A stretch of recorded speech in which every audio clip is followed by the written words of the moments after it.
In Alpharetta, Georgia, there exists a place known as a perfect little paradise. However, just as Americans were preparing to celebrate the 242nd Independence Day, a bloody tragedy quietly descended upon this paradise. A wealthy magnate, owner of a multi-million-dollar estate, was brutally shot and then cremated. The killer, someone completely unexpected. To understand this murder case, we must go back to the beginning of the victim's story, Gary Ferris. Gary was born in Georgia in 1964 and demonstrated exceptional business acumen from an early age. Even as a young boy, he understood one fundamental truth. In this world, money is power. He obtained a law degree and entered the business world of Atlanta, quickly building his own empire of wealth. Neighbors remember Gary as always being well-dressed, driving luxury cars, and speaking with an air of authority. It was as if he owned the world itself. By 2018, Gary was 53 years old, standing 6'4" tall and weighing around 280 pounds. In Georgia's legal circles, he was a prominent figure.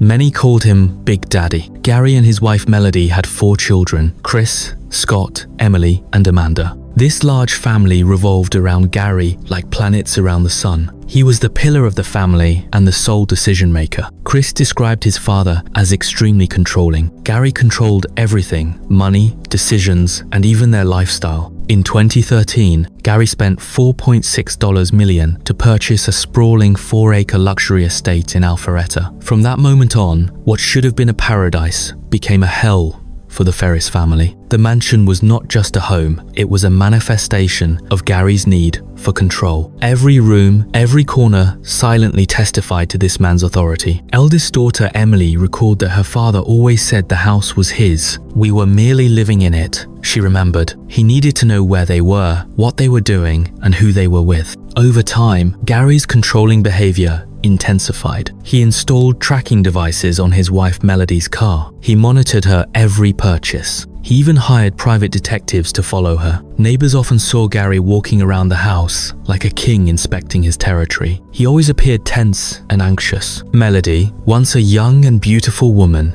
gradually became a tightly controlled wife over 39 years of marriage. Her every move was under her husband's surveillance. Melody later described feeling like a canary trapped in a beautiful cage. Perhaps it was this controlling nature that drove Melody to rebel. She began having an affair with Rusty Barton, a married man from Tennessee. Rusty became her emotional refuge. Remarkably, Gary's sister Sherry confirmed that Melody and Rusty had been together for 20 years, and Gary knew about it. He tolerated the relationship, but only on one condition: Melody could not leave him. Yes, you heard that right. Gary knew about his wife's affair, but chose to tolerate it. He feared losing control over her. Psychologists noted that Gary faced an impossible dilemma. If he divorced, he would lose control over Melody. If he didn't divorce, he had to tolerate her betrayal. Both options filled him with anger and helplessness. However, Gary's tolerance had limits. As he aged and accumulated more wealth, his need for control became increasingly intense. He monitored Melody's every move with even greater scrutiny, using private detectives to track her, checking her phone records, and installing advanced tracking devices in her car. He became like an obsessed investigator. He needed to know every day where his wife was, what she did, and whom she spoke with. Soon, Gary's behavior extended to his children. He suspected Chris of stealing his money. He suspected Scott of having ill intentions, and he suspected Emily of being unfaithful. His increasingly paranoid behavior turned the luxury mansion into a pressure cooker. It was ready to explode at any moment. July 3rd, 2018, a Tuesday. For most Americans, it was just an ordinary day before Independence Day. But for the Ferris family, the fuse on a bomb had burned down to its end. That morning, Gary woke early as usual. He checked the estate's security system. He confirmed all doors were locked, and he began his routine management work. Scott recalled that his father woke up very early that day. He checked all the surveillance cameras, and he specifically inspected his mother's car. At 10 a.m., Gary began preparing to burn that day's trash. It was a routine procedure he usually performed himself, but today, his behavior was unusual. He checked the contents more carefully than usual. It was as if he was searching for something important. At 2 p.m., his wife Melody returned from outside. She had just returned from Tennessee, where she regularly visited her friend. Melody recalled that she was exhausted, so she went to rest after arriving home. Gary said he needed to deal with some trash. At 6 p.m., Chris arrived with his daughter Addison. They saw his father alive for the last time. Chris said they chatted briefly about the burn pile. His father seemed normal and even joked with Addison. At 8 p.m. on July 3rd, 2018, Gary and his wife Melody had dinner together. It was their last meal in 39 years of marriage. According to Melody's testimony, dinner was ordinary. Gary discussed plans for the next day. He complained about some recent business problems. Then he went to deal with trash in the burn pile. Melody said her husband mentioned wanting to ensure the burn pile was completely extinguished. She assumed he would return soon, but Gary never came back. At 10:30 p.m., Scott Ferris arrived home. He discovered the burn pile still smoking, but his father was nowhere to be found. Scott found this strange. His father usually ensured the fire was completely extinguished before going to bed. He searched the garage, office, and even Gary's bedroom. He couldn't find him anywhere. Assuming his father might have gone to a friend's house or had some urgent business, Scott went to bed. By the next morning, when Scott discovered his father still hadn't returned, he began to worry. He called his father but got no answer. He also contacted his father's friends. None had seen him. That afternoon, Chris joined the search. They checked every place Gary might have gone. His office, friends' houses, familiar restaurants. Chris realized something was wrong.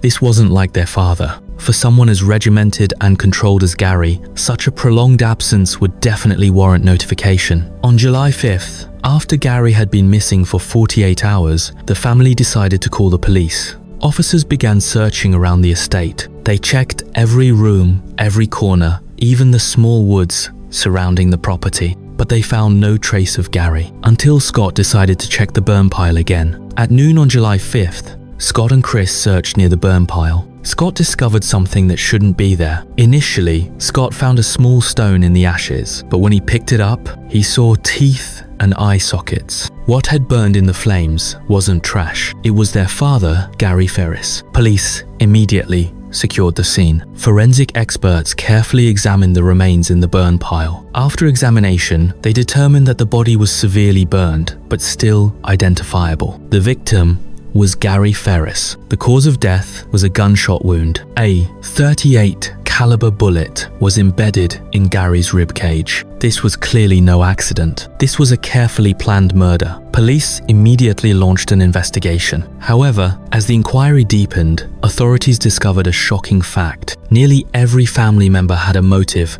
to kill Gary. First, there was Melody Ferris, the wife controlled by her husband. She seemingly lived under constant surveillance and control every day. Yet, despite this, she had chosen to have an affair for 20 years. Did this woman plan to run away with her lover? Did that lead her to murder her husband? Then there was Chris, the eldest son. He was also highly suspicious. At 34 years old, he still lived under his father's control. He constantly tried to be the son who would make his father proud. But Gary frequently verbally degraded him. Compared to him, Scott, the 2-year-old middle son, was more rebellious and desperate. Gary constantly compared him to his brother Chris. He called Chris the son he was proud of. Someone with ambition who was always trying to match or even surpass his father. Scott, by contrast, had completely given up. Neighbors reported seeing Scott have violent arguments with Gary on multiple occasions. On one occasion, Scott even threatened to burn down the house. Notably, just weeks before the murder, Scott had inquired about where to purchase a handgun. Then there was eldest daughter Emily. She was the family member who most despised her father. She believed her father tried to control every detail of her life. He didn't trust her, didn't respect her. Emily said, "He's always staring at me, saying strange things. I feel he has inappropriate thoughts about me." Finally, there was youngest daughter, Amanda. She was only 26 years old, the smallest member of the family. Yet, she was also the most overlooked. Amanda said, "I feel like an outsider. Everyone has their own problems and nobody really cares about me." Meanwhile, police discovered new clues in the mansion. They found blood traces in the kitchen. They found blood on the stairs leading to the basement. And they found blood on the basement floor. Using chemical reagents, investigators found more blood. There was blood on walls near the front door. There was blood on the kitchen floor. It appeared someone had tried to clean the crime scene, but they hadn't fully succeeded. A complete crime story began to emerge. Gary was attacked in the kitchen. He then ran to the basement. When he tried to fight back, the killer shot again. The blood trail extended from the kitchen into the basement floor, and it ended behind a sliding door. Later, investigators found another bullet at the edge of the basement floor. It was another used .38 caliber bullet. The investigation's direction now became very clear. Gary Ferris had been shot in his own home. His body was then transported to the burn pile. It was completely destroyed to eliminate evidence. The killer was most likely one or possibly all of the family members. Detectives began cross-examining family members. They discovered that all of them, except the youngest daughter Amanda, lacked clear alibis. Moreover, the other 3 children all showed signs of stealing Gary's money, especially Scott, who had used his father's credit card. He bought himself first-class airplane tickets, and he spent money on women. They had a huge argument about this. During that confrontation, Scott threatened to burn down the estate. However, if Gary died, the person who would benefit the most was his wife Melody. As the primary legal heir, she would receive the largest portion of the estate. In subsequent investigation, police discovered an important clue. Between 8 p.m. and 11 p.m. on July 3rd, during the estimated time of Gary's death, Melody had called her lover, Rusty Barton, over 30 times. Each call lasted only several minutes. Furthermore, she had subsequently deleted these call records. This unusual activity immediately caught police attention. What could possibly require such frequent communication between the two? Melody explained that she was simply chatting with her lover. She deleted the records to prevent her husband from seeing them. Police immediately brought Rusty Barton in for questioning. Facing the accusation, Rusty naturally denied everything. He claimed he had no involvement in any murder. However, in his phone records, police found something damaging. His communications with Melody had likewise been deleted. Moreover, his search history contained revealing terms. Searches like how to delete your text messages and what can police find in text messages? Finally, under intense police pressure during interrogation, Rusty admitted the truth. On the day of the incident, Melody had told him something over the phone. She said that Gary was in the burn pile. Armed with this confession, the police department issued an arrest warrant. They brought Melody into custody. However, arrest didn't mean trial. After her arrest, Melody immediately paid a large bail to secure her release. She also hired numerous lawyers to lobby for delays.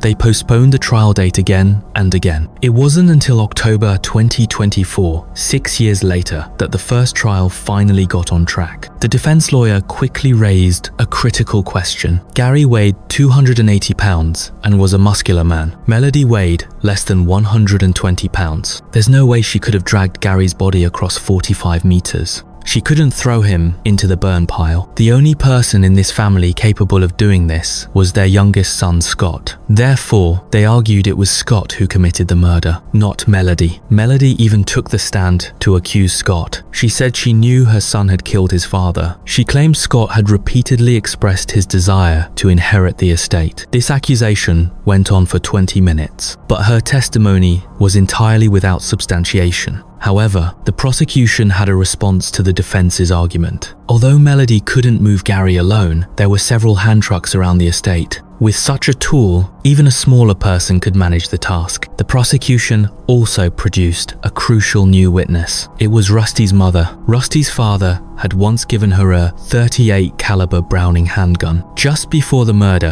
her gun had been stolen. It had been taken right after Melody visited her home. She discovered the gun was missing that very day, but because of her son's relationship with Melody, she hadn't said anything about it. This witness's testimony was decisive. Although the case had no murder weapon recovered, although there were no eyewitnesses and no video evidence, police had environmental evidence. They had witness testimony, they had phone data, and they had the critical testimony from Rusty's mother. The jury deliberated for a full 3 days. They voted unanimously. Melody was guilty of murder. She was sentenced to life in prison. She had the possibility of parole after 30 years. By then, Melody would be in her 92nd. Upon hearing the verdict, Melody broke down in tears. She confessed to her crimes. She acknowledged that even though it meant betraying her marriage vows, and that concludes today's story. Thank you for listening. We'll see you next time.